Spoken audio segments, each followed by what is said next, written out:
Balita usia 2 tahun ini tewas tenggelam di kolam ikan belakang rumahnya sendiri.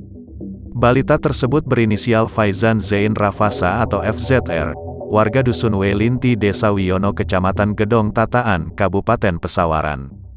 Kapolsek Gedong Tataan Kompol Hapran mengungkapkan, bila FZR tidak diketahui tenggelam di kolam ikan oleh orang tuanya. Sebab, FZR ketika itu tanpa disadari mengikuti kakeknya, Jahidi, 52, ingin mengangkat jemuran di belakang rumah karena hujan. FZR ternyata mengikuti kakeknya tersebut ke belakang rumah. Kemudian setelah itu kakeknya masuk ke rumah. Namun korban FZR tidak ikut masuk ke rumah. Setelah beberapa saat, ibu korban Hesti, 30, dan Jahidi mencarinya di belakang rumah.